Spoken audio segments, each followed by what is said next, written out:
नमस्कार, आप देख रहे हैं भारत मीडिया। इस समय मैं बेल्थरा रोड में मौजूद हूँ। हमारे साथ सपा के पूर्व जिलाध्यक्ष अजय शंकर जी मौजूद हैं। और आज जो है बेल्थरा रोड का मौसम जो है सुहाना है, हल्की बारिश भी हुई है। आइए जो है देश के ज्वलंत मुद्दों पर जो है चर्चा करते हैं। सबसे पहले शुरुआत करेंगे इनकी पार्टी जो जिससे जुड़े हुए हैं, समाजवादी पार्टी से। और समाजवादी पार्टी ने जो है अपनी कार्य समिति पूरी भंग कर दी है और नया गठन होने वाला है। कब तक जो है गठन होगा, क्या क्या जो है उसमें जो है संभावनाएं हैं? धन्यवाद। समाजवादी पार्टी पूरे प्रदेश में अपनी कमेटियों को भंग किया है और भंग करने के का उद्देश्य हमें नई मेंबरी चलाना है, सजगता अभियान चलाना है। माननीय राष्ट्रीय अध्यक्ष जी अखिलेश यादव जी ने कमेटियों को भंग करने के बाद पूरे प्रदेश में जिलावार लोकसभा सभी प्रदेश के 72-75 नेताओं की ड्यूटी लगाया है। और जिन नेताओं की ड्यूटी लगाया है मेंबरी चलाने के लिए, वो बहुत ही महत्वपूर्ण नेता हैं, बड़े नेता हैं। उत्तर प्रदेश सरकार में कई बार मिनिस्टर रहे हैं, कई बार वो प्रदेश में एमएलए रहे हैं, सांसद रहे हैं। उनको उन्होंने लगाकर जिले अलॉट किए हैं और वो सभी नेता जनपदों में जाकर के समाजवादी पार्टी के सजगता अभियान को गति देने का काम कर रहे हैं और अधिक से अधिक लोगों को मेंबर बनाने का काम कर रहे हैं। हमारा लक्ष्य है कि अधिक से अधिक लोगों को पार्टी से जोड़ा जाए, उनको मेंबर बनाया जाए और मेंबर बनाकर हम बूथ स्तर पर अपनी पार्टी को मजबूती प्रदान करें तो जाएगी। माननीय राष्ट्रीय अध्यक्ष जी की देखरेख में पूरे प्रदेश की कमेटी, जनपदों की कमेटी, जिलाध्यक्षों की कमेटी, उनकी नियुक्तियां, ये सब होगा। एक धारदार संगठन बनेगा, एक व्यापक जनाधार वाले नेताओं को लिया जाएगा, जातिवार संख्या भी साधी जाएगी, सभी वर्गों को लिया जाएगा। जैसे अभी माननीय अखिलेश यादव जी ने विधान परिषद के जो चुनाव होने जा रहे हैं, उसमें एक कोल समाज की कीर्ति खोल जो मिर्जापुर छानबेर की से हमारे विधानसभा का चुनाव लड़ी थी और वो अनुसूचित जनजाति का प्रतिनिधित्व करती हैं, उनको एमएलसी में का उम्मीदवार बनाया है। वो समाजवादी पार्टी संपूर्ण वर्गों की पार्टी है, अगड़े पिछड़े दलित सबकी पार्टी है और सबको लेकर साथ चलना चाहती है। जैसा कि आप कह रहे हैं, समाजवादी पार्टी जो है सबको साथ लेकर चलना चाहती है और समान विचारधारा की पार्टी है। तो क्या कारण है कि विधानसभा में पिछले 2017 में कांग्रेस से गठबंधन बनता है और जैसे चुनाव खत्म होता है गठबंधन टूट जाता है। बीएसपी से लोकसभा में गठबंधन बनता है और वो भी टूट जाता है चुनाव के बाद। और इस बार जो है ये सुभाषपा से जो है मजबूत जो है गठबंधन जो माना जा रहा था समाजवादी पार्टी का। पूर्वांचल में बहुत सारी सीटें निकलने के बाद उम्मीद थी कि यह जो गठबंधन जो है बरकरार रहेगा और यह 2024 में जो है एक अच्छा जो है विकल्प जो है भाजपा के लिए खिलाफ जो है साबित होगा। लेकिन वह भी गठबंधन टूट गया और उसमें जो है तलाक तक की बातें जो है सामने आ रही हैं। इस पर लेकर के आप क्या कहेंगे और इससे जो है समाजवादी पार्टी का कितना जो है भविष्य में नुकसान होने वाला है, इस पर जो है थोड़ा रोशनी डालें। समाजवादी पार्टी के राष्ट्रीय अध्यक्ष माननीय अखिलेश यादव जी निश्चल स्वभाव के व्यक्ति हैं और बहुत जल्दी लोगों पर भरोसा करते हैं। वो जिससे भी समझौता करते हैं बहुत निश्चल भाव से करते हैं। लेकिन समझौता करने वाले लोग मन मुंह में राम बगल में छुरी लेकर करते हैं। जैसे राजभर जी की बात आप करेंगे, ओम प्रकाश राजभर जी की, उन्होंने जितनी सीट मांगा दिया 18 सीट लिए थे और 18 सीट लेकर लड़े, जिसमें केवल 2 ही बाप बेटा राजभर थे। बाकी 16 टिकटों को तो उन्होंने बेचा, यहां भी बेचा, क्या कर लीजिए। तो उन्होंने अपनी दुकान लगाने का काम किया है और उनको लगा कि अब सरकार समाजवादी पार्टी की नहीं बन रही है, तो उन्होंने समाजवादी पार्टी के खिलाफ मोर्चा खोल दिया और चुपके भारतीय जनता पार्टी के बड़े नेताओं से दिल्ली में जाकर मिलना, लखनऊ में जाकर मिलना, मुख्यमंत्री जी की भोज में जाकर शामिल होना, अब माननीय राष्ट्रीय अध्यक्ष जी के खिलाफ अनर्गल प्रलाप करना, बयान देना। अब वो अपनी पार्टी न चलाकर वो समाजवादी पार्टी चलाने लगे और उनके वो 2 दुमुहे 2 बच्चे वो भी टीवी पर बराबर लगातार खराब बात करते हैं। गठबंधन धर्म को निभाने के लिए जिस तरह से माननीय अखिलेश यादव जी ने समझौता किया था, सब कुछ त्याग करके औकात से ज्यादा सीट देकर शायद वो पचा नहीं पाए और भारतीय जनता पार्टी की वो भाषा बोलने लगे और भारतीय जनता पार्टी उनसे बुलवाने लगी। इसलिए वो बार बार निकाह और तलाक की बात करते रहे। तो हमने कोई समझौता नहीं तोड़ा। उन्होंने कहा पेपर तैयार है, आप तलाक का पेपर तैयार है, आप बोलिए। तो उन्होंने कहा भाई हमसे ज्यादा अगर सम्मान कहीं आपको मिलता हो तो आप स्वतंत्र हैं, यही ना कहा अखिलेश यादव जी ने। तो अखिलेश यादव जो समाजवादी पार्टी के राष्ट्रीय अध्यक्ष हैं, उन्होंने जो है ओम प्रकाश राजभर को और शिवपाल यादव को जो है तलाक आखिर भेज ही दिया। तो अब बताइए सर, जो है 2024 में आप जो है किस तरह से जो है आगे बढ़ेंगे और कैसे जो है जो मजबूत सरकार है उसका जो है मुकाबला उत्तर प्रदेश में करेंगे। और कुछ और भी मुद्दे हैं, जैसे जीएसटी का मुद्दा है और भी तमाम मुद्दे हैं जिस पर जो विपक्ष जो कहीं ना कहीं खामोश नजर आ रहा है। और यहाँ पे जो है एक युक्ति जो है सही साबित नजर आती है, जो कि हमारे जो है डॉक्टर एपीजे अब्दुल कलाम ने कहा था कि बिका हुआ पत्रकार, डरा हुआ विपक्ष और मुर्दा आवाम लोकतंत्र के लिए घातक है। तो इन सब मुद्दों पे जो है आप किस तरह से रोशनी डालेंगे और क्या कहेंगे, किस तरह से जो आप बीजेपी का मुकाबला जो 2024 में करेंगे? देखिए 2024 के लिए हम लोग अभी से कमर कस के तैयार हैं।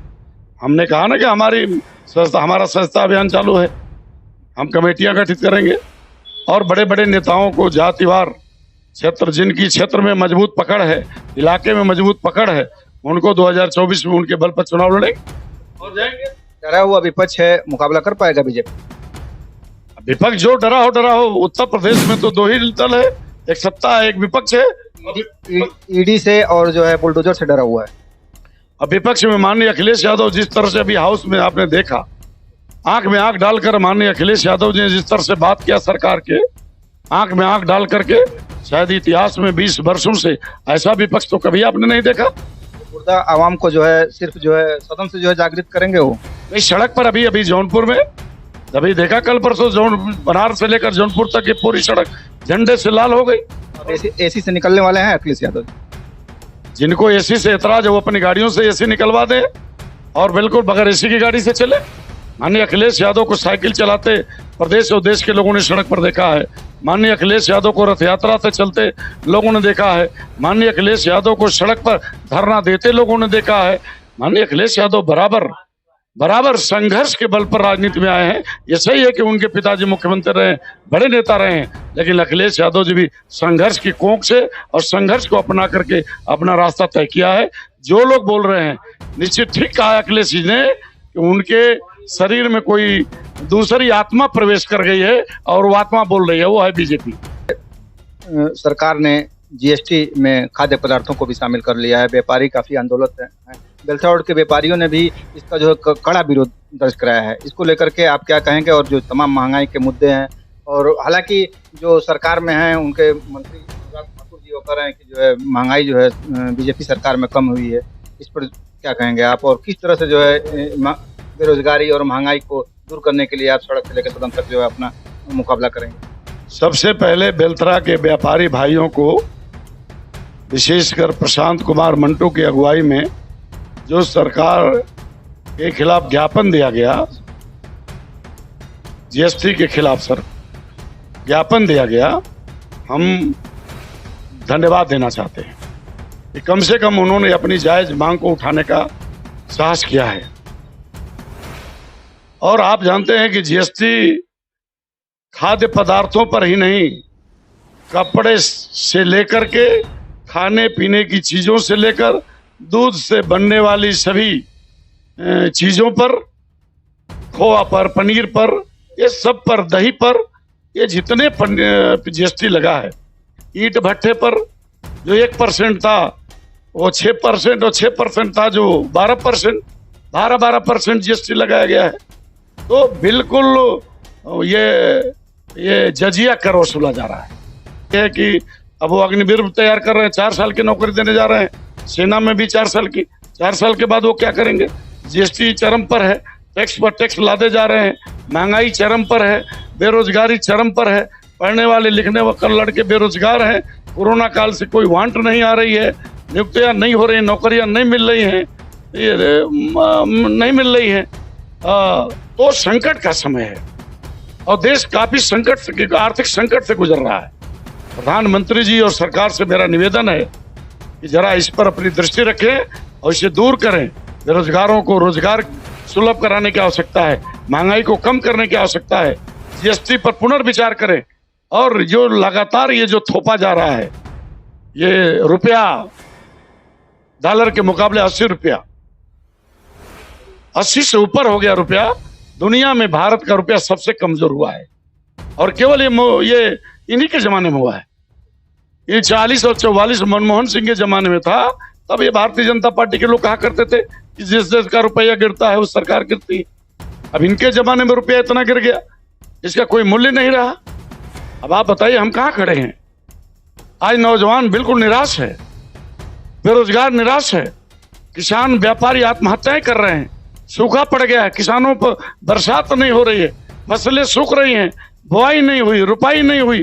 डीएपी का रेट अभी हम जो देख रहे हैं 1900 रुपये, लगातार 700 रुपये, एकाएक 700 रुपये बढ़ाया जा रहा है। हम कहाँ खड़े हैं?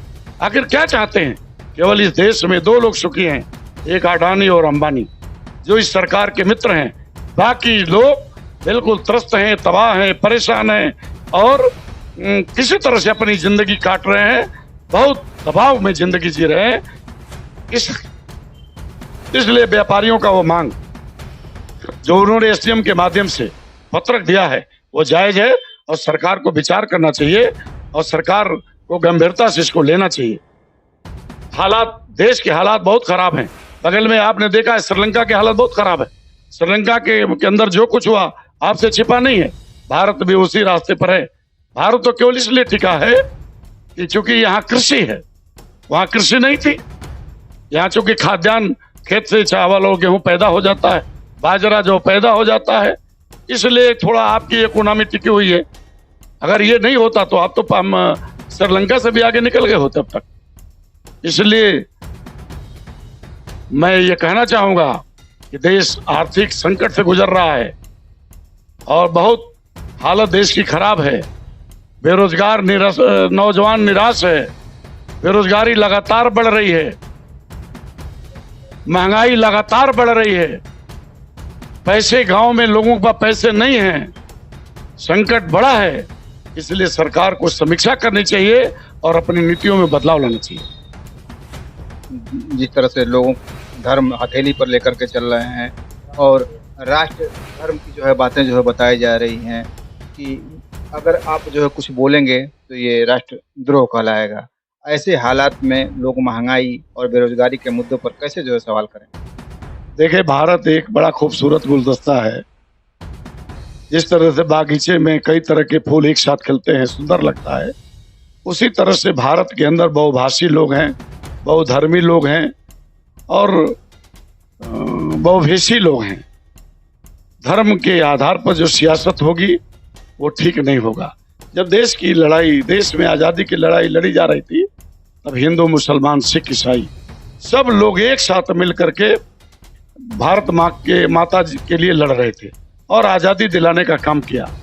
आज आज़ाद भारत में अगर इस तरह की बातें हो रही हैं, धर्म के नाम पर, जाति के नाम पर, संप्रदाय के नाम पर, वर्ग के नाम पर, यह ठीक नहीं है और हम समझते हैं कि यह देश के लिए, लोकतंत्र के लिए, संविधान के लिए ये खराब बात है, ठीक नहीं है, इसकी निंदा होनी चाहिए।